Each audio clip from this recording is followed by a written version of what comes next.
라스베가스에 가본 적이 있습니까? 서부의 네바다주에 있는 환락의 도박의 도시의 라스베가스. 저는 가보질 못했습니다. 근데 최근에 라스베가스에서 목회하시는 목사님을 만나서 이야기를 나눈 적이 있습니다. 그 라스베가스에 한인들이 한 12,000명, 그리고 교회가 한 30개 정도 있는데 두 교회만 좀 크고 나머지 교회들은 10명, 20명씩 모이는 작은 교회인데 이분은 거기서 두 번째로 큰 교회를 하시는 그런 목사님이십니다. 라스베가스에 하루에 30만 명이 들어왔다가 나가고 한답니다. 30만 명, 하루에 엄청난 인구의 유동입니다. 세계 어디에도 불경기를 타지 않는, 모든 도시가 불경기를 타고 나라가 불경기를 타지만 전혀 불경기를 타지 않는 환락의 도시, 그곳에서 목회하시는 분의 이야기는 가보지 않는 저에게는 사실 흥미로운 이야기였습니다. 경험하신 얘기를 들려주셨습니다. 어느 날 교회로 어떤 사람이, 모르는 사람이 전화를 해서 자기가 LA로 갈 차비가 없는데 좀 도와주십시오. 그래서 차를 타고 나가서 그 사람을 만났습니다. LA까지 차로 5시간 걸리니까 그 당시에 그레이하운드 버스 티켓을 사주었습니다. LA가 잘 갈 수 있도록. 그리고 또 LA가 얼마나 넓습니까? 거기에서 자기 집까지 가는데 택시비 50불까지 주고 바이바이 잘 가십시오. 다시는 오지 마십시오 하고 보냈습니다. 일주일 뒤에 또 어떤 사람이 전화를 해서 차비가 없다고 해서 나가보니까 일주일 전에 버스 티켓을 끊어주고 택시비를 주었던 그 사람이었습니다. 일주일 뒤에 그 사람이 그 목사님을 기억을 못하는 것이죠. 일주일 전에 목사님이 끊어주신 그레이하운드 티켓을 팔고 또 택시비 50불 가지고 일주일 동안 도박을 한 것입니다. 많은 사람들이 파멸할 때까지 도박을 끊지 못한다고 합니다. 돈을 잃고서도 계속 그렇게 하게 되는 이유는 잃어버린 돈은 전혀 기억을 못하고 딴 것만 기억한다는 것입니다. 그러니까 자기가 엄청나게 돈을 많이 잃었는데 잃어버린 것은 전혀 생각하지 않고 자기가 그래도 딴 것만 자꾸 생각하니까, 딸 수 있다고 생각하니까 계속 도박을 한다는 겁니다. 그래서 밤에 그분 이야기 들어보니까 밤에 눈을 감고 있으면 돈이 그냥 두두두두 떨어지는 소리가 들린답니다. 그래서 도저히 참지 못하고 나가서 또 도박을 한다는 겁니다.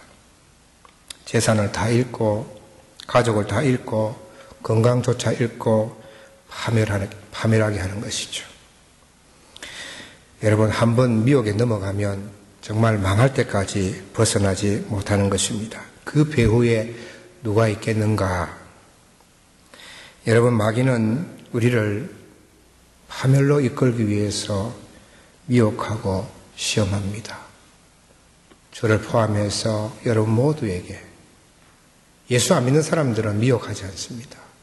그들은 다 마귀의 종들이기 때문입니다. 꼭 예수 잘 믿는 사람들, 예수 믿는 사람들을 미혹하고 시험하게 되는 것입니다. 예수님께서 성령에 이끌려 마귀에게 시험을 받으려고 강야로 가셨습니다.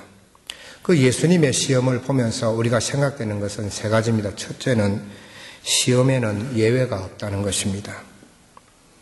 마귀가 여러분 예수님도 시험하는데 누군들 시험을 못하겠습니까? 아무도 예외가 없습니다. 저도 예외가 없고 우리 신앙생활 30년, 40년 하신 분들도 전혀 예외가 없습니다. 우리 모두는 다 시험을 받을 수 있음을 늘 잊지 말아야 합니다. 두 번째는 은혜 받고 나면 꼭 시험이 옵니다. 예수님께서 시험을 받으시기 전에 3장의 마지막 부분에 보면 세례 요한에게 세례를 받으셨습니다. 세례를 받으실 때에 성령께서 하늘문이 열리고 성령이 비둘기같이 임하셨습니다. 성령이 임재하신 것입니다. 성령께서 충만하게 임하신 것입니다. 그리고 난 다음에 예수님께서 마귀에게 시험을 받으신 것입니다. 은혜를 받고 나면 꼭 시험이 옵니다. 여러분 이런 경험이 있으십니까? 예배 드리고 나서 집에 가다가 차 안에서 그냥 남편과 아내가 그냥 정신없이 싸웠습니다. 예배 시간에 하나님 화목하라는 설교를 들었는데 가자마자 차 안에서 그냥 치고받고 치고받기는 말로 그냥 그렇게 다투다가 예배 때 받은 은혜를 싹 다 쏟아버린 거죠. 예. 시험에 들어서 그 시험을 이기지 못한 것입니다. 여러분 이것은 우리말이 아닙니다. 구약 성경에 보면 예수님의 변화산에서 나타난 선지자를 대표하는 엘리야도 시험을 받았습니다. 850명의 그 우상의 선지자들을 대결해서 참 하나님이 참신이다는 것을 증명한 후에 그들 다 죽이고 나서 이겼지 않습니까? 은혜를 받았습니다. 능력으로 이겼습니다. 믿음으로 이겼습니다. 그런데 그 당시에 우상을 섬기는 아합의 부인인 왕비 이세벨이 한마디 했습니다. 너를 반드시 죽이겠다. 그 한마디 듣고 겁을 먹고 그냥 출혈을 친 겁니다. 도망을 친 것입니다. 도망을 어디서 친다면 갈멜산에서부터 브엘세바까지 저 광야까지 그냥 손살같이 도망가 버렸습니다. 얼마나 겁을 먹었는지. 큰 능력을 나타내고선 바로 직후에 시험에 빠진 것입니다. 그래서 하나님 앞에 하나님이 나타나니까 하나님 저를 죽여주시오. 저 도저히 못 살겠어요. 겁이 나서 못 살겠습니다. 믿음으로 승리했던 모습은 어디에 가고 그냥 자기가 죽고 싶다고 죽여달라고까지 이야기한 것입니다. 여러분 은혜 받은 다음에 꼭 시험이 온다는 것을 우리가 기억해야 합니다. 세 번째는 주님의 일을 하려고 하면 꼭 시험이 있습니다. 예수님은 이제 복음을 전하는 3년 기간을 시작하려는 직전에 시험이 있었습니다. 여러분 주의 일을 하려고 하면요 반드시 시험이 있습니다. 주님을 위해서 교회를 위해서 뭘 하려고 하면 꼭 시험이 있죠. 마음을 먹고 이제는 열심히 해야지. 바로 즉각적으로 시험이 있습니다. 마음을 상하게 하는 말을 듣는다든지 또 실망시키는 일이 내 주변에서 일어나게 되는 것입니다. 결심을 합니다. 이제는 주일 절대 빠지지 않아야지. 어떤 일이 있어도 빠지지 않아야지. 그런데 빠지는 일이 생깁니다. 그게 여러분 시험입니다. 오래 결석하다가 이제 교회 가야지. 그러면 꼭 무슨 일이 생겨요. 가정에서 무슨 일이 생기고 무슨 일이 할 일이 생기고 생기는 거죠. 그게 시험입니다. 여러분 우리에게는 늘 시험이 있습니다. 시험이 없는 것이 이상하다고 생각하십시오. 마귀가 우리를 그냥 내버려 두지 않습니다. 우리가 시험이 있다는 것은 날마다 시험이 있다는 것은 우리가 하나님의 자녀라는 증거입니다. 시험이 없는 사람은 하나님 자녀가 아니에요. 하나님의 자녀가 아닌 사람은 시험하지도 않아요. 왜? 마귀의 종이기 때문입니다. 그런데 이 시험이라고 하는 것은 마귀가 우리에게 시험을 하지만 이 시험은 축복입니다. 왜냐하면 이 시험을 통과하면 우리에게 그 시험이 유익이 되고 또 우리의 믿음을 성장시켜 주기 때문입니다. 야고보서 1장 2절에 보면 내 형제들아 여러 가지 시험을 만나거든 온전히 기쁘게 여기라. 이는 너희의 믿음의 시련이 인내를 만들어준다 그랬습니다. 시련을 잘 통과하면 정말 믿음이 단단해져서 그 믿음이 견고해지고 더 인내하는 믿음으로 변화된다, 성장한다. 그래서 유익이다는 것입니다. 여러분 마귀는 예수님께 3가지 시험을 했습니다. 첫 번째는 돌을 떡덩이가 되게 하라는 것입니다. 40일 동안 금식을 하셨으니 배가 고플 것이니 돌을 떡으로 만들어서 먹으라는 것입니다. 굶주리신 예수님의 약점을 잘 이용한 시험입니다. 이런 식이죠. 먼저 먹어야지 일을 하지 않겠느냐. 배고픈데 무슨 하나님의 일을 한다고 그러느냐. 먹고 힘을 내서 해. 이런 시험이죠. 좀 의미를 확대하면 하나님의 일도 돈이 있어야 하지. 먼저 돈부터 벌고 먹고는 살아야지. 이런 유혹입니다. 아주 어떻게 보면 그럴싸한 유혹이죠. 그것은 우선순위에 대한 유혹입니다. 먼저 먹을 것부터 먹고 그 다음에 힘을 내서 하나님의 일을 하라는 아주 합리적인 그러한 시험이죠. 그러나 이것은 하나님의 말씀과 하나님의 뜻과 배치되는 것입니다. 먼저 그의 나라와 그의 의를 구하라고 하는 하나님의 그 말씀과 완전히 반대되는 그런 유혹인 것이죠. 먼저 그의 나라를 구할 때에 하나님께서 채우시겠다는 것이 떡이요 필요한 것인데, 마귀는 먼저 떡을 먼저 먹으라는 것이죠. 떡을 먼저 만들어라는 것이죠. 떡을 먼저 사라는 것입니다. 그 다음에 먹고 나서 힘을 내서 하나님 나라를 구하라는 것입니다. 오늘날 그리스도인들이 이 유혹에 잘 넘어갑니다. 당장 눈앞에 있는 현실 앞에 굴복하는 것이죠. 우선순위가 뒤틀려 버리는 것입니다. 예수님께서 무슨 말씀으로 이기셨습니까? 사람이 떡으로만 살 것이 아니요 하나님의 입으로부터 나오는 모든 말씀으로 살 것이라 그러셨습니다. 신명기 8장 3절을 인용하셔서 마귀를 물리치셨습니다. 여러분, 신명기 8장 3절은 한 번 더 자세하게 예수님께서 전체를 다 읽지는 않으셨습니다. 제가 한번 읽어보면, 너를 낮추시며 너를 줄이게 하시며 또 너도 알지 못하며 내 조상들도 알지 못하던 만나를 내게 먹이신 것은 사람이 떡으로만 사는 것이 아니요 여호와의 입에서 나오는 모든 말씀으로 사는 줄을 내가 알게 하려 함이라. 애굽에서 탈출한 이스라엘 백성들이 40년 동안 광야를 살 때에 하나님께서 만나를 늘 주셨습니다.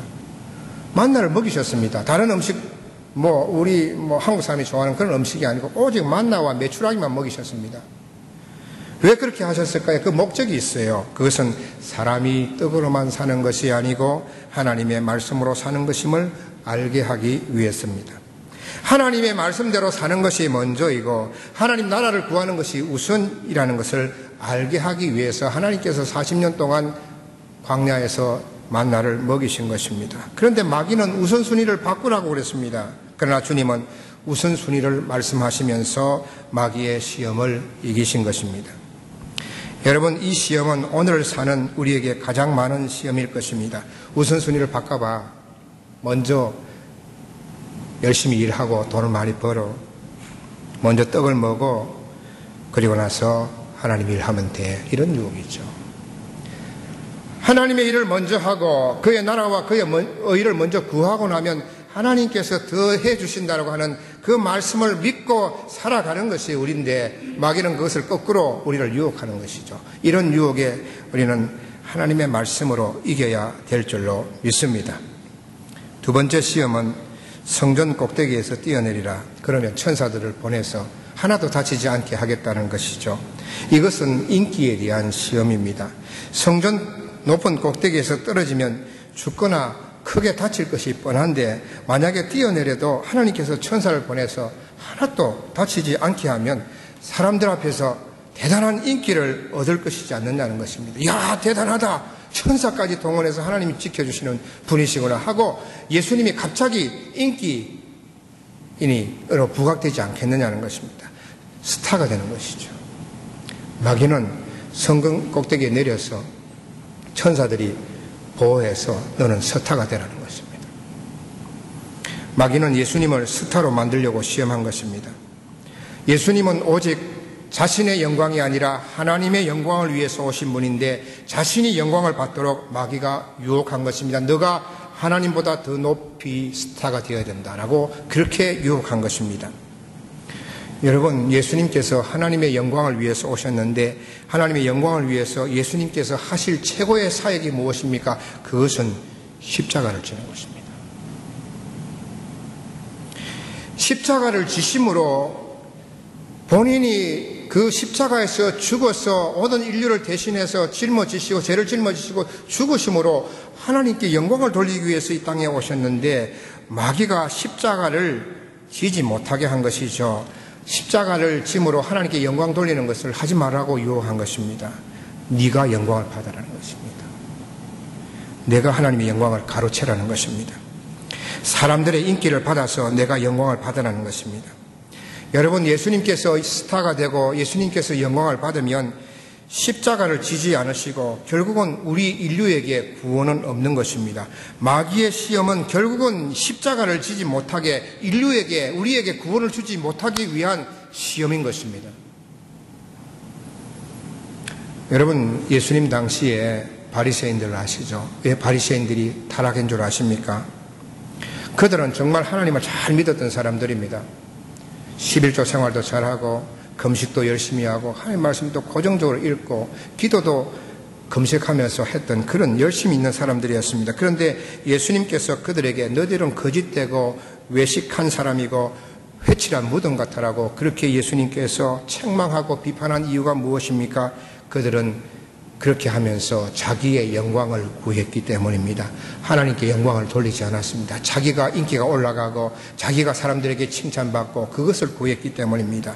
그래서 요한복음 12장 43절에 예수님께서 그들은 사람의 영광을 하나님의 영광보다 더 사랑하였더라 그랬습니다. 그들은 바로 바리새인들입니다. 바리새인들은 사람의 영광을 하나님의 영광보다 더 사랑하였더라. 사람들에게 인기를 얻으려고 했고 사람들에게 높임을 받으려고 했고 그래서 하나님의 영광을 가로채고 자기의 영광만을 누린 것입니다. 이것이 타락입니다. 여러분, 하나님 외에 무엇이 영광을 받으면 그것은 죄요, 그것은 타락입니다. 오늘날 이런 유혹들이 너무나 많습니다. 자신들이 인기를 얻는 것입니다. 연예인들처럼 인기를 얻으려고 하는 것입니다. 예전에 스타 목사가 있었습니다. 하나님께서 크게 세워주셨습니다. 그런데 어느 날 순식간에 추락해버렸습니다. 오늘날 이런 경우가 너무나 많습니다.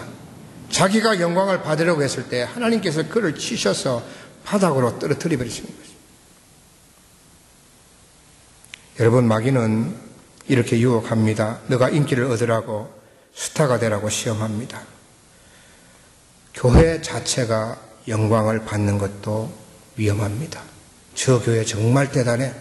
엄청난 숫자가 모여 사람들로부터 저 교회는 정말 구제도 많이 하고 사랑도 많고 일을 많이 해. 칭찬과 인기를 교회가 얻는다면 이것도 굉장한 위험한 유혹입니다. 옛날에 이런 이야기가 있었습니다.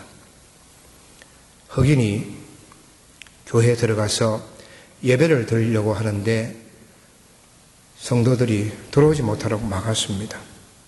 왜 저게 들어가서 예배를 드리고 싶은데 아니요, 당신 들어오면 안 됩니다. 그래서 마당으로 나와서 서 있는데 또 어떤 사람이 같이 서 있는 겁니다. 왜 당신은 들어가지 않습니까? 저도 저 교회에 들어가려고 하다가 쫓겨났습니다. 그 한마디 하고 갑자기 그 사람이 사라져요. 그래서 그분이 바로 예수님이구나 하는 그런 생각을 했다는 그런 이야기입니다. 하나님이 영광을 받으시지 아니하시는 교회는 하나님이 없습니다. 하나님이 없는 교회도 있을 수가 있는 것이죠. 여러분, 예수님은 그 사탄의 유혹을 주 너희 하나님을 시험치 말라고 하시면서 시험을 이기셨습니다. 세 번째 시험은 높은 산에 올라 천하만국을 보면서 내게 엎드려 경배하면 이 모든 것을 주겠다는 것입니다. 천하만국의 왕이 되게 할 테니 나를 경배하라는 것입니다. 나의 종이 되라는 것입니다. 천하만국을 얻을 수 있지만 마귀의 종이 되는 것이죠. 하나님을 버리는 것입니다. 우리에게도 이런 시험이 있습니다. 세상에 있는 것을 좋아하고 세상의 것을 바라보고 목표로 살아가게 하는 유혹입니다. 그래서 하나님으로부터 떠나게 하는 것이죠. 결국은 마귀의 종이 되는 것입니다. 예수님께서 사탄아 물러가라 기록되었으되 주 너희 하나님께 경배하고 다만 그를 섬기라 하셨습니다. 예수님께서 이 세 가지 마귀의 시험을 다 이기셨습니다. 어떻게 이기셨습니까? 하나님의 말씀으로 이기셨습니다. 예수님은 자기 자신의 말이 아니라 하나님의 말씀인 성경 말씀을 인용해서 물리치신 것입니다. 세 가지 말씀 모두가 다 구약의 신명기 말씀을 인용한 것입니다. 3절에 보면, 오늘 읽은 4장 3절에 보면 기록되었으되 그랬습니다. 어디에 기록되었습니까? 신명기 8장 3절에 기록되어 있습니다. 사람이 떡으로만 살 것이 아니요 하나님의 입으로부터 나오는 모든 말씀으로 살 것이라. 기록되었으되 신명기 8장 3절에 기록되었는데 내가 이것을 인용해서 그 마귀에게 선포함으로 마귀를 이긴 것입니다. 두 번째 말씀은 7절에 또 기록되었으되 그래서 어디에 기록되었습니까? 신명기 6장 16절에 기록되어 있습니다. 주 너희 하나님을 시험하지 말라 그랬습니다. 세 번째 말씀 10절에 보면 사탄아 물러가라 또 기록되었으되 어디에 기록되었습니까? 신명기 6장 13절 주 너희 하나님께 경배하고 다만 그를 섬기라 그랬습니다. 여러분, 하나님의 말씀으로 우리는 시험을 이길 수가 있습니다. 하나님의 말씀은 성령의 검입니다. 마귀를 이기는 성령의 칼. 우리가 전신갑주를 입었을 때 그 전신의 갑주, 우리가 영적인 전쟁에서 이길 수 있는 유일한 공격력 무기는 하나님의 말씀입니다. 그것이 성령의 검이라고 그랬습니다. 그래서 우리는 하나님의 말씀이 있으면 시험을 이길 수가 있고 하나님의 말씀이 없으면 시험을 이길 수가 없습니다. 그러므로 우리는 하나님의 말씀을 가져야 하고 하나님의 말씀을 우리가 우리 마음속에 채워야 하는 것입니다. 많이 읽어야 하고 또 외우는 것입니다. 또 말씀을 생각하고 거듭 생각하는 것입니다. 그래서 그 말씀이 내 마음속에 내 생각 속에 자리 잡게 해서 그 말씀이 나를 지배할 수 있도록 하는 것입니다. 그렇게 할 때 하나님의 말씀을 채우고 그 말씀을 가지고 우리는 시험을 이길 수가 있습니다. 또한 여러분, 말씀을 채우는 다른 방법은 설교를 듣는 것입니다. 설교를 잘 듣고 은혜를 받는 것이 말씀을 채우는 데 중요한 방법입니다. 여러분, 성경 읽기가 쉽습니까? 묵상이 쉽지 않죠. 빼먹기가 쉽죠. 여러분 바쁘시지 않습니까? 하루가 얼마나 바쁩니까? 아침에 일찍 나가서 저녁에 오면 피곤하죠. 밥 먹고 나면 그냥 좀 쉬었다 그냥 자는 경우인데 성경 읽기가 쉽지가 않습니다. 또 묵상한다는 것이 참 쉽지가 않죠. 그런데 설교를 듣고 설교의 은혜를 받으면 성경 읽기도 동기부여가 되고 암송도 하고 싶은 마음이 생깁니다. 그래서 여러분, 부족한 사람이 메신저가 되어서 여러분에게 설교를 딜리버리 하지만 매주 전해지는 이 설교의 은혜를 받으시기를 바랍니다. 이것이 말씀을 채우는 길입니다. 주일 설교에서 은혜를 받으면요, 그 설교 말씀을 자꾸 생각하고 싶은 거예요. 또 그게 관련된 말씀을 한번 찾아보고 싶은 거죠. 또 그 말씀을 외우고 싶은 겁니다. 그렇게 해서 말씀을 채우는 것입니다. 여러분, 하나님 말씀을 여러분의 심령 속에 채우시기를 바랍니다. 읽기도 하고 쓰기도 하고 암송도 하고 공부도 하고 그리고 설교를 잘 들으십시오. 그래서 내 심령 속에 정말 채워진 하나님 말씀으로 시험을 이깁니다. 여러분, 채워졌다 하는 그것을 느낄 수 있습니다.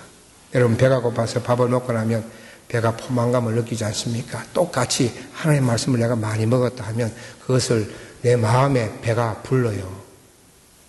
채워진 것을 느낄 수가 있습니다. 그래서 그 채워진 말씀으로 언제든지 마귀가 시험해도 이길 수가 있습니다. 예수님이 받으시는 이 세 가지 시험은 대표적인 시험이지만 낙심하고 섭섭하게 하고 실망하게 하고 좌절하게 하고 근심하게 하고 걱정하게 하고 이 모든 것 다 마귀가 주는 시험입니다. 이 모든 시험을 하나님의 말씀으로 이길 수가 있는 것입니다. 여러분, 저는 믿습니다. 이 말씀을 가지고 여러분이 살아갈 때, 세상에 살아갈 때 모든 시험을 이길 수 있고 또 여러분의 인생에 풀리지 않는 여러 가지 문제들이 이 말씀 속에 해답이 있음을 믿습니다. 우리 교회가 정말 말씀으로 부흥하고 또 기도로 부흥하는 그런 교회가 되기를 주님의 이름으로 축원합니다.